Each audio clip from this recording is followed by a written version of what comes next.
nanti kalau ada orang yang main center di atas batu, langsung jangan nirauin. Di saat gue lagi main api, gue kayak ngerasa ada orang nih di samping gue. Nah pas di saat gue itu prosok gue ke dalam pinggir tebing. Jatuh. Iya, karena kan pasirnya longsor nih. Set keprosot gue. Dia lewat, gue panggilin dong, gue panggil, mas, tolongin gue mas, tolongin gue kata gitu, nggak denger dianya.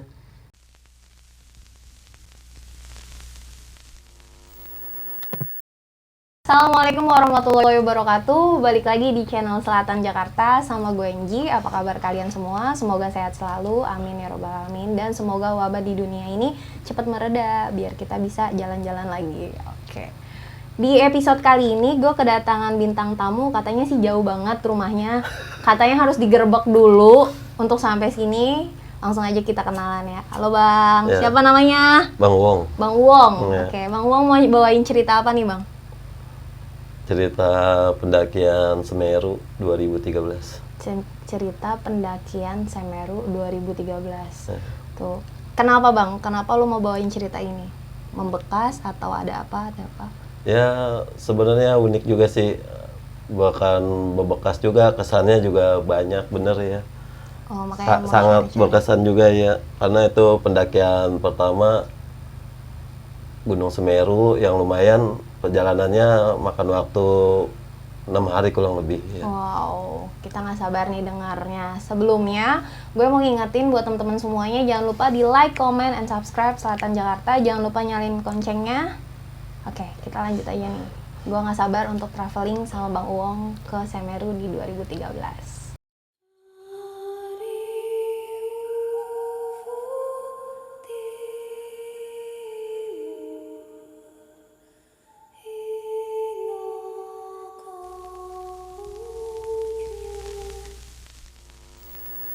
Bang, gimana? Boleh diceritain? Dulu tuh gua pengen banget tuh, emang sebenarnya nggak kepikirannya pengen naik Gunung Semeru, karena di luar apa namanya budget juga, terus waktunya juga jauh. Udah gitu apa posisinya waktu itu kerja juga, jadi ngatur waktunya bener-bener Susah. ya susah. Terus ngambil estimasi waktunya, sengaja tuh waktu itu ngambil waktunya 2 hari habis lebaran jalan ya. 2 hari habis lebaran, lebaran pertama, lebaran kedua jalan, di mana anak-anak orang masih pada lebaran, gue jalan naik gunung. Lancar. Iya, karena di situ gue yakin pasti suasana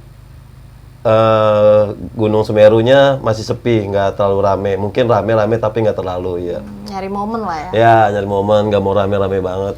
Karena gue tahu kalau habis lebaran biasanya di gunung penuh, luber, udah kayak apalah, rame bener ya. Dan alhamdulillah waktu itu dapet tiket kereta Majapahit. Waktu itu kereta masih 210, kalau nggak 215 tuh kereta Majapahit. Dan gua sengaja nggak beli tiket pulangnya, karena emang belum tahu nih estimasi waktunya ngabisin berapa hari di Malang gitu ya. Tuh, nah terus tuh alhamdulillah tuh ya dapet tiket berangkatnya. Terus singkat ceritanya gua ada tuh apa namanya, mulai prepare segala macem, baru jam tanggal apa ya waktu itu, tanggal berapa kalau nggak salah, tanggal 13 lah kalau nggak salah, 13 sore baru mulai jalan. Itu udah berarti sampai di Malang ya?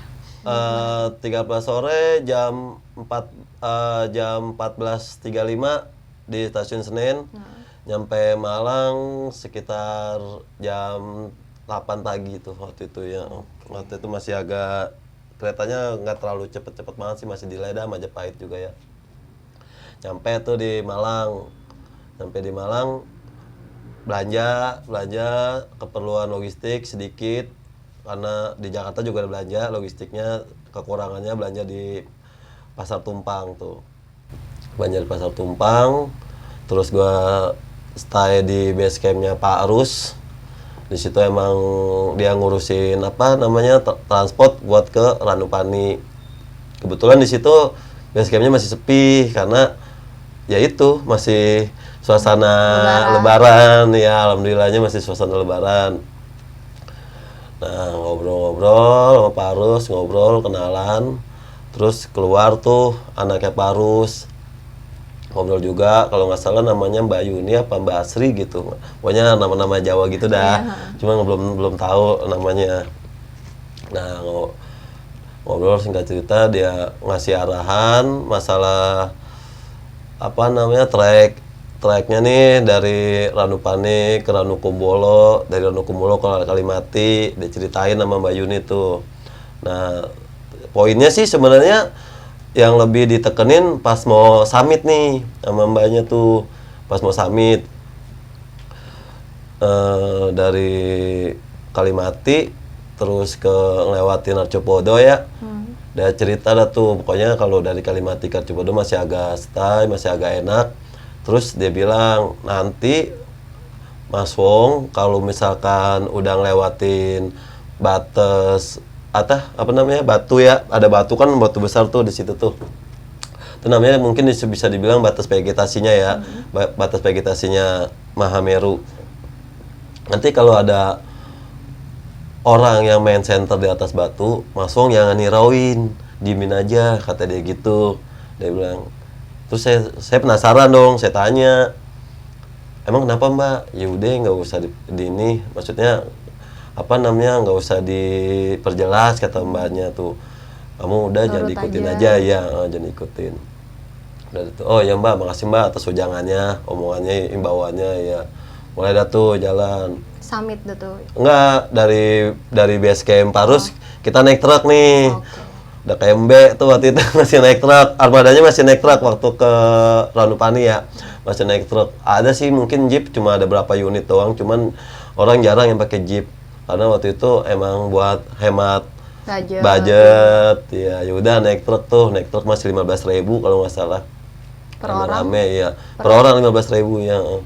Kebetulan gue jalan berempat, bayar 60.000 naik truk sampai Ranupani. Waktu itu Ranupani suasananya masih kayak gimana ya, masih makanya masih ini dah, masih asri gitu ya, masih asri, pedesaannya masih bener-bener desa, masih desa bener. Pokoknya ya ada masjid tapi bangunannya masih bangunan lama, nggak kayak kemarin teh 2018 balik lagi ke Semeru udah kayak kota tuh. Pokoknya udah kayak kota dah, pokoknya bangunannya udah keramik, rumahnya masih udah keramik, udah cakep-cakep bener. Iya. Nah, singkat cerita tuh gua jalan bikin apa namanya ke Semaksi, ngurusin Semaksi tuh sama porternya sono. Nah, pokoknya masih agak kendor, peraturannya belum ketat, masih agak santai gitu, masih ini. Dan sih jalan biasa aja, apa namanya nggak mikirin yang aneh-aneh apa segala macam, mikirnya bawa enjoy dah, orang emang demen jalan enjoy ya kan, hitungannya. Udah gitu kebetulan nih yang jalan sama gue ini ya rata-rata tuh ini pemula, belum pernah naik gunung. Ya pokoknya belum pernah naik gunung nih, mungkin satu temen doang tuh si Raka udah gede kalau nggak salah. Berarti lu kesana berapa orang tadi? Berempat. Oh, berempat. Iya, berempat. Dari Jakarta semua berarti? Jakarta semua, Cidodol semua, Cipala semua ya. Mantap. Ada nih rekan 2 belum pernah naik gunung sama sekali. Iya. Udah nggak apa-apa, kita jalan yang penting jalan sesuai prosedur, baca doa, logistik kita siap, sama mental kita siap ya. Mulai dah tuh kita berdoa di inian apa namanya, di shelter Ranupani ya, di base camp Ranupani kita berdoa, kita jalan, kita berdoa nih, doa baru dah tuh. Emang sih suasananya masih masih asri banget, masih natural. Udah gitu kita keluar Ranupani, sambutannya apa? Makam. Makam nih kan sebelah kiri itu ada makam tuh ya, banyak tuh makam penduduk situ ya. Udah gitu juga bangunannya masih makamnya juga makam-makam batu-batu lama gitu ya. Yang nggak ada nisannya, cuma ada batu doang. Nah, kayak gitu, cuma ada batu doang, nggak ada nisan, ya, nggak ada batu-batunya gitu, cuma batu nisan doang yang lancip modelnya tuh. Kita jalan, apa namanya, mulai tuh perjalanan ke Ranukumbolo, makan waktu 4 jam. Di perjalanan juga nggak ada apa ya, nggak ada hal-hal yang ini biasa, udah gitu nggak terlalu ini, apa namanya. Ya lumayan sih, karena pendakian pertama ke Semeru agak lumayan, kita lumayan lelah juga lah hitungannya. Dan juga di situ kebetulan cuacanya ini apa ekstrim, cuaca ekstrim, di bawah minus berapa derajat gitu waktu itu. Karena sempet tuh tendanya juga pada beku, pada apa namanya, tendanya ada kembang-kembang esnya di base camp Ranupani. Emang cuacanya dingin, lagi kita jalan ke Ranukumbolo nih, dingin. Mulai summit ke Ranukumbolo itu jam berapa, Bang? Kita waktu itu jalan pagi jam 9. Iya, 9 jalan ke Ranukumbolo jam 9, nyampe di Ranukumbolo jam 1. 4 jam ya. Berapa tuh? 10, 11, 12, jam 1 ya bener. Ya jam 1, bener tuh. Nyampe jam 1. Nah, nyampe jam 1 istirahat di Ranukumbolo 1 jam. Baru dah tuh di situ kita istirahat, masak. Dan suasana Ranukumbolo waktu itu gimana ya? Masih bener-bener asri banget. Bangunan juga cuma ada satu doang, nggak kayak sekarang bangunannya banyak tuh. Emang pas itu kita lihat ada, sempat kaget ya, ada petilasan dupa di pinggiran danau. Banyak koin-koin sama kembang. Kembang juga, ada yang nebarin kembang juga, koin-koinan yang cepet, yang 200, koinan 1000, pokoknya berbagai macam koin. Ini maksudnya apa ya? Gue cepet mikir kayak gitu tuh. Dan juga di perjalanan juga itu sering nemuin dupa, pokoknya dupa nyala, masih ada dupa. Mungkin gue yakin itu pasti penduduk situ yang nyalain dupa ya, yang masang-masangin dupa. Emang ya dengan adanya dupa-dupa kayak gitu, jadi suasananya agak horor. Iya bener, agak horor pas ada dupa-dupa kayak gitu. Gue ngerasain nih, kok gunung horor bener, kata gue. Apa iya emang di setiap jalur harus ada dupa kayak gitu. Dan gue belum pernah ngerasain di gunung-gunung lain, kayak misalkan contohnya Cerme, Gunung Salak, terus gunung apa, waktu itu pernah nyobain juga Gunung Cikuray. Nggak ada yang namanya dupa, baru nemuin di Semeru doang ada dupa tuh, banyak di sepanjang jalan, di setiap shelter. Itu bikin suasana agak horor karena begitu sepi lagi. iya, masih sepi, pendakinya juga masih low, masih sedikit pendakinya.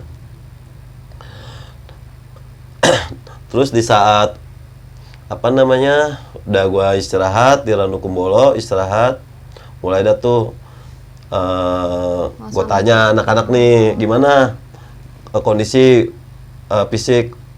fisiknya anak-anak. Ya bang, apa bang, masih kuat nggak? Masih kuat. Berarti kita lanjut nih Kalimati, gue bilang gitu ya. Ya oke dah lanjut, kata dia gitu. Jalan dah tuh ke Kalimati. Itu sekitar jam berapa tuh? Kalimati kalau nggak salah berangkat jam 2. Jam 2. Iya. Oh cuma 1 jam doang berarti? Iya, istirahat di situ kan nyampe jam 1 ya. Jam 1 di Ranukumbolo, istirahat 1 jam. Nah jam 2 baru lanjutin perjalanan lagi ke Semeru. Ke Kalimati, iya. Jalan lumayan tuh. Di setiap perjalanan juga masih nemuin hal yang serupa.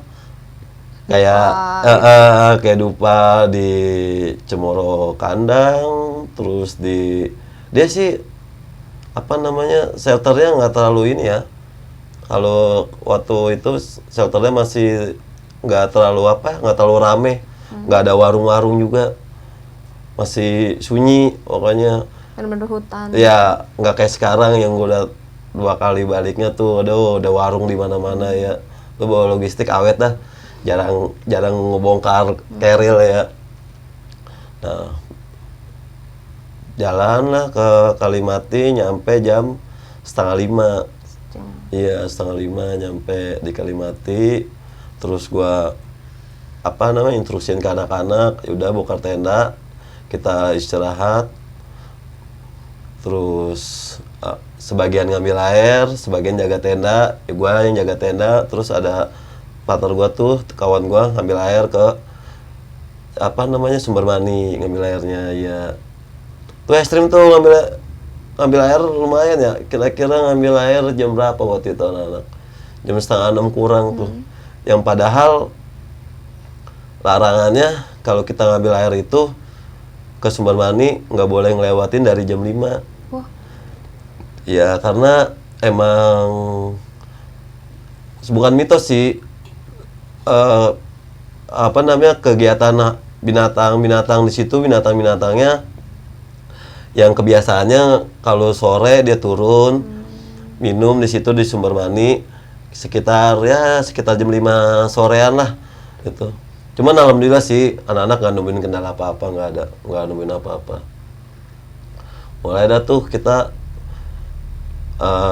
bisa ngumpul ngambil air, masak, kan dingin tuh. Dingin pas gua keluar saung, ada saung-saungan tuh tempat gua pada ngecamp di situ. Main api unggun. Iya, main api unggun, makan api unggun. Emang sih sebelah sono gua ada orang bule, banyak orang-orang Perancis. Pokoknya orang bule, nggak tahu orang Perancis, nggak tahu orang apa dah. Iya, bakar api unggun, main api karena emang cuacanya benar-benar dingin. Terus pas gue main api tuh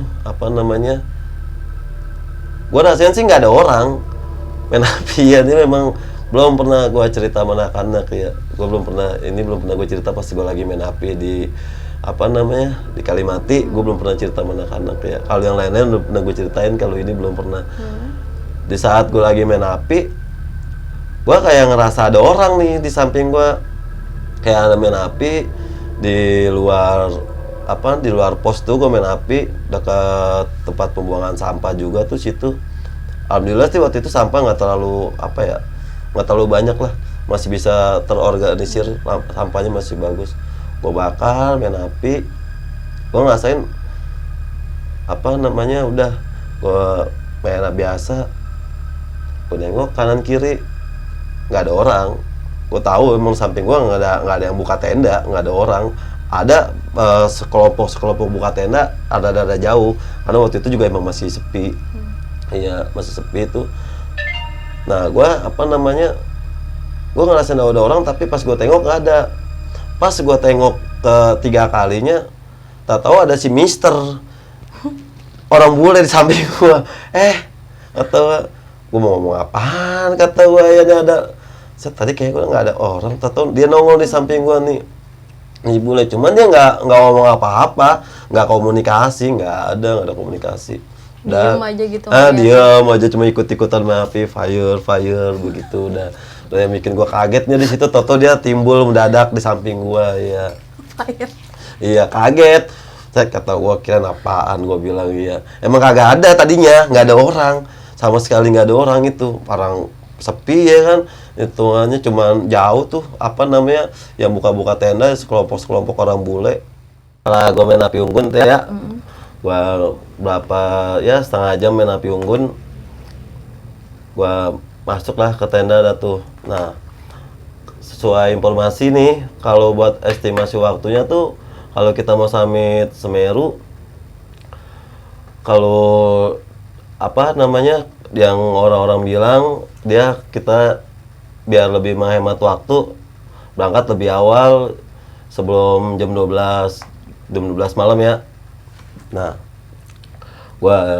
terus gua ngambil kesimpulan sama anak-anak, gimana kalau kita summit jam 10 nih, jam 10 malam. Oh yaudah, oke.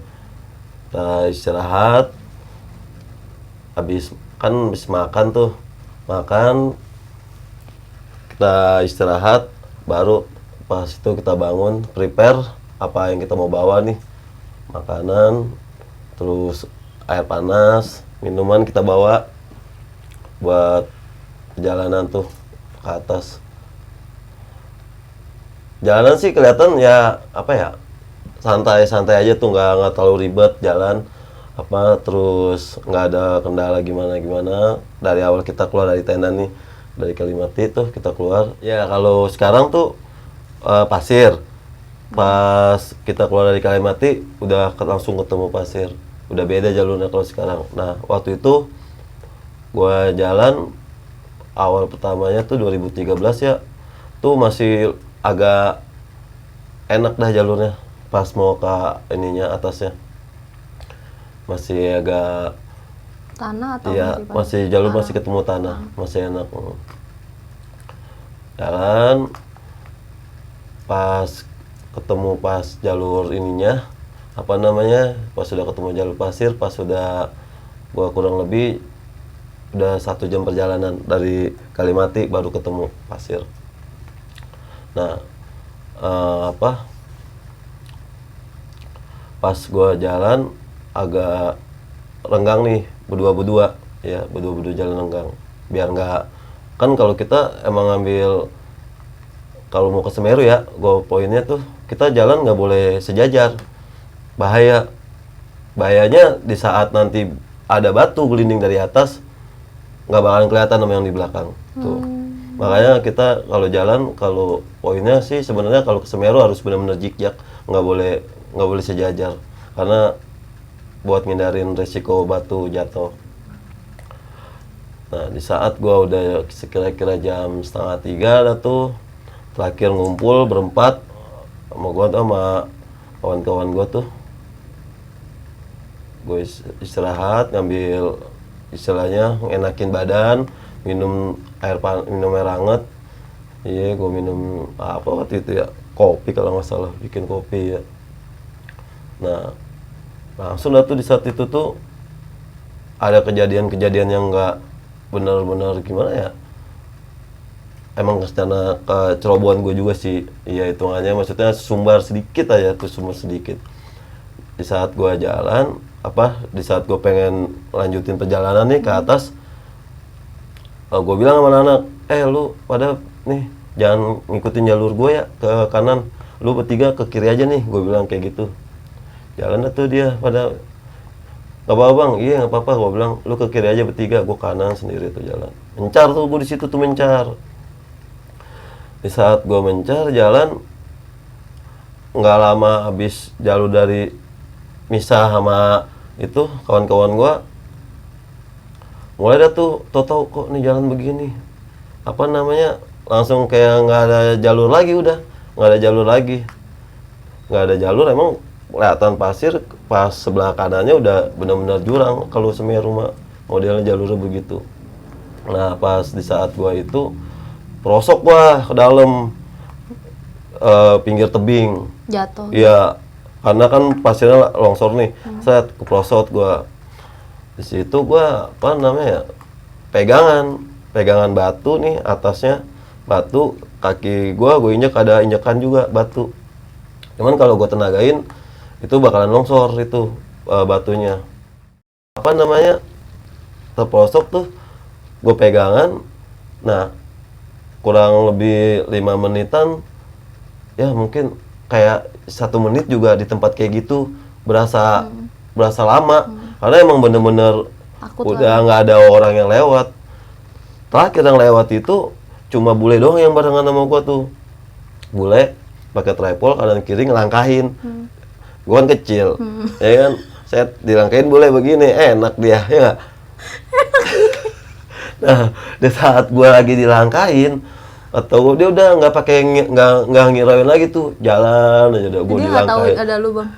Ya kan gelap posisinya, dia pakai headlamp sih, cuman dia ngelihat headlamp, tapi kan bahasa apa yang harus dia komunikasiin ke gua, ya kan? Bingung. Otomatis dia cuek bebek, iya dia cuek bebek aja, kayak nggak ngeliat nggak ada orang. Mungkin saking kecilnya gua, apa dia kegedean, gua nggak tahu dah tuh. Sini. Nah gua ngambilnya jalur kanan. Nah di sini nih udah gua nggak bisa. Jadi kalau dia nggak begini tapi miring begini. Nah iya miring begini. Kalau salah 60 derajat tuh. Nah pas miring begini tuh emang bener-bener kalau kita jatuh udah hilang langsung bener-bener ke bawah hilang. Nah pas gua udah putus asa, gua udah bener-bener pasrah udah kata gua. Ada orang lewat satu. Nah gua ngenalin cuma jaketnya doang. Kalau posisinya muka kan ketutupan cahaya headlamp, nggak kelihatan, benar nggak kelihatan. Nah dia lewat, gue panggilin dong, mas, tolongin gue mas, tolongin gue, kata gitu, nggak denger dianya, nggak denger, jalan aja nyeruntul, dapat jarak berapa meter, 5 meter apa 10 meter, dia turun lagi ke bawah, dia turun tuh ke bawah. Kagak nggak ngeluarin omongan apa-apa dianya, iya.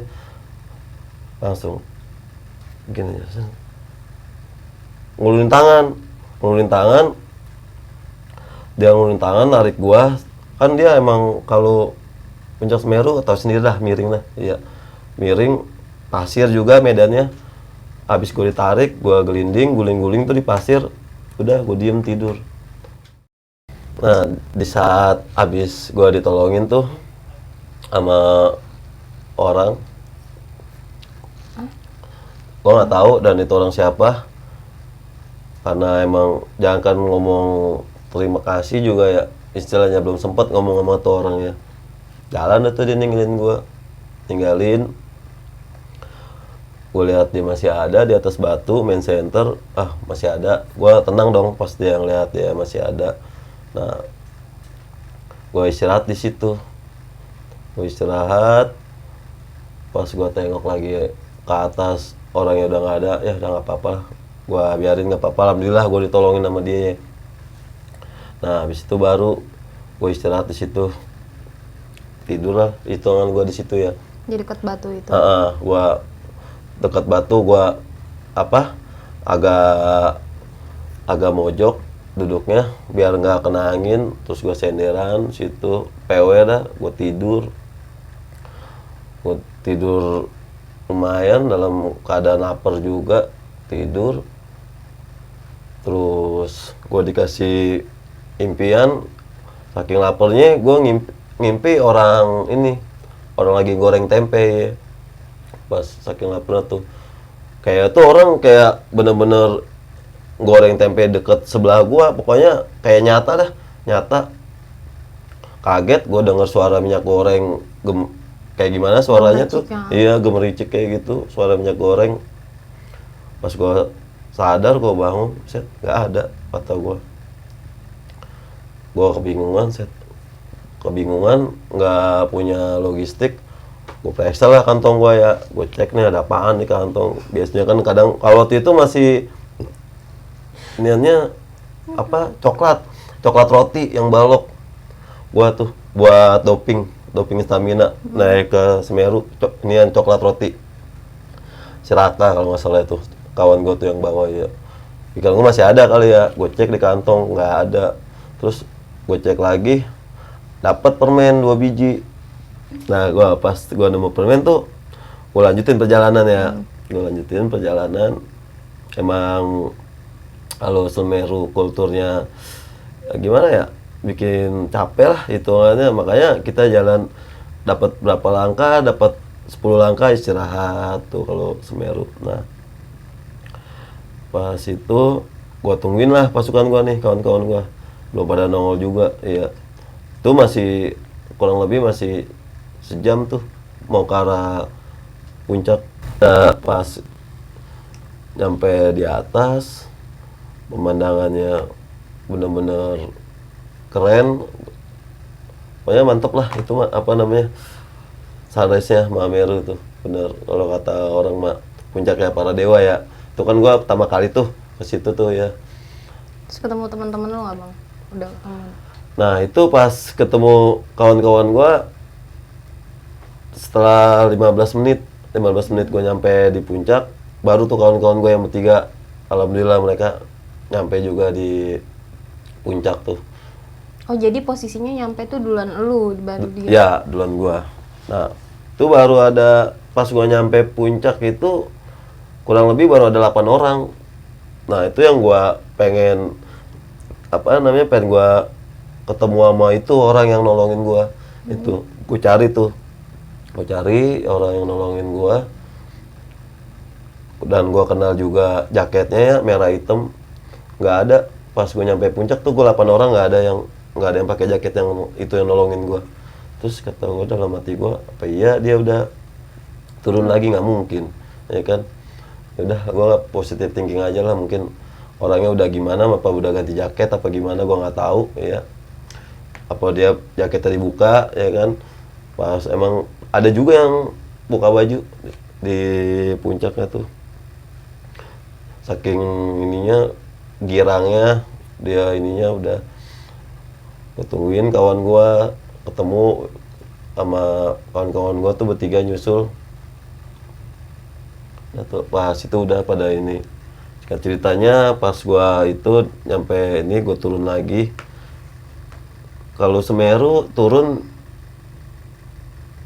nggak kayak naik jadinya. Kalau kita naik ke Semeru itu 10 jam. Tapi kalau turun cuma 2 jam, 3 jam tuh. Perbandingannya jauh bener. Turun cepet. Kalau Loyor gitu ya? Iya, luncur aja, cepet. Nggak ada. Alhamdulillah tuh pas turun nggak ada kendala apapun. Pas sampai di Kalimati. Tapi udah bareng-bareng sama teman-teman. Udah turun bareng ya sama kawan-kawan gue tuh pas turunnya. Tuh lu turun jam berapa tuh? Lama nggak lo di puncak mana? Di puncak mah setengah jam kemarin gue juga di puncak. Gue terus ngambil dokumentasi, hitungannya paling dokumentasi cuma 10 menit. Kalau di Mahameru mah puncak jarang sih yang lama orang. Paling ini bener ya setengah jam, 45 menit, nggak pernah ada yang 1 jam. Habis itu langsung turun. Ya, karena emang cuacanya juga cuaca ekstrim, dingin banget pokoknya itu mah ya. Nah pas gua di Kalimati tuh, gua makan sama kawan-kawan gua, habis makan istirahat, packing, baru lanjut lah tuh perjalanan ke Ranukumbolo balik. Nah di Ranukumbolo emang gua udah ngatur spare waktunya, gua ya buka tenda lagi di Ranukumbolo. Buka tenda lagi dah tuh di situ semalaman, bermalam di situ. Emang kalau kemarin kan nyampe di Ranukumbolo nggak dapat sunrise-nya. Pas pulang alhamdulillah dapat sunrise-nya di Rakum tuh. Itu sampai Rakum jam berapa? Gua nyampe Rakum kurang lebih jam berapa waktu itu? Jam 8. Jam 8 pagi. Enggak, bukan. Jam 8 malam. Oh. Iya. Jadi kan gua cabut dari Kalimati kurang lebih jam 3 waktu itu. Jam 3 sore. Iya, jam 3 sore. Nyampe Ranukumbolo jam 8 malam. Iya. Akhirnya bertenda di Rakum. Habis itu pagi-pagi baru dapat sunrise gitu.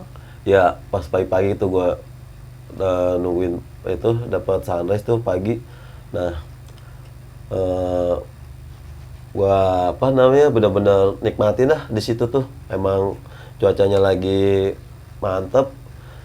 Edelweiss juga lagi lumayan, lagi banyak tuh. Kalau waktu itu mah emang Edelweiss masih banyak banget di Ranukumbolo tuh, di Rakum. Beda kalau sekarang, nggak ada. Udah Diambil. Iya, udah gantinya sekarang dia lavenderan tuh dia. Kembang ungu.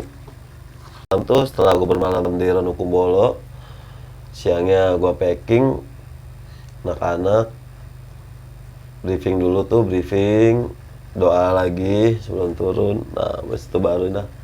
Perjalanannya sama sih, nggak jauh beda, turun sama naik 4 jam. Ya. Nyampe di base camp, kalau nggak salah waktu itu jam berapa ya? Jam 3 kalau nggak salah tuh. Ya. Jam 3 sore. Istirahat di base camp. Terus habis istirahat, gua laporan ke ini tempat semaksi ya. Laporan tempat semaksi. Biasanya di sono masih sistem nahan KTP sih. Iya, KTP. Nah, Jadi nebus KTP dulu. ya tukar sampah dari ngurusin Semaksi, gua nemuin apa namanya yang ngurusin truk tuh transport, ketemuin anak buahnya Pak Arus, waktu itu masih sama dia. Nah, gua naik truk, gua balik ke base campnya Pak Arus, nyampe jam setengah 6 kalau nggak salah waktu itu, nyampe jam setengah 6. Pokoknya sebelum maghrib lah, setengah 6 lah waktu itu gue nyampe ya.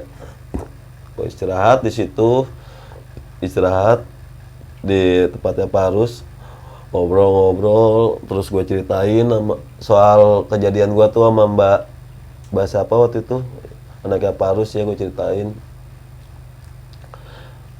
kejadian gue, Mbak, gue ceritain itu ya. Nah, habis itu baru dia alhamdulillah kamu nggak di apa namanya, nggak dicelakain, kata dia gitu, kata mbaknya. Iya mbak, makasih mbak udah bilangin, gua kata gitu. Ya mungkin itu aja cerita yang bisa gua bagi, apa namanya, suka duka perjalanan ke Mahameru.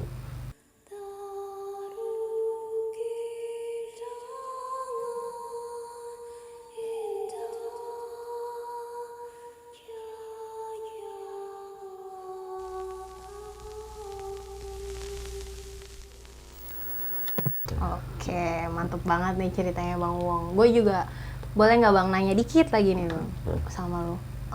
Lu kenapa tertarik sama naik gunung gitu? Kayaknya kan tadi lu udah nyebutin beberapa gunung tuh yang kayak udah lu naikin. Lu kenapa lu tertarik sama dunia pendakian? Gimana ya, kalau naik gunung ya, ya bukan tertarik sih. Jadi kayak natural aja, tahu udah pengen jalan aja, udah bikin suasana hati fresh lah kalau udah ini, udaranya juga bagus, itu hanya ya buat stamina juga sih, olahraga. Asik. Iya. Oh, jadi karena olahraga Iya, gitu. olahraga juga, hitungannya bukan buat apa-apa. Oke. 2015 sama 2018 tuh ke Semeru. Lu ketemu lagi nggak tuh sama orang yang di 2013 yang nolongin? Nggak ketemu itu, nggak ketemu lagi. Terus menurut lu dia orang atau bukan? Sepertinya itu bukan, iya. Soalnya gue juga dapat sumber informasinya langsung dari anak yang punya base camp, ya Mbak Yuni. Oke, kalau kayak gitu ceritanya Bang. Oh iya Bang, satu lagi pesan-pesan lu buat pendaki-pendaki yang sekarang nih apa? Kalau pesan-pesan gue ya simpel aja sih.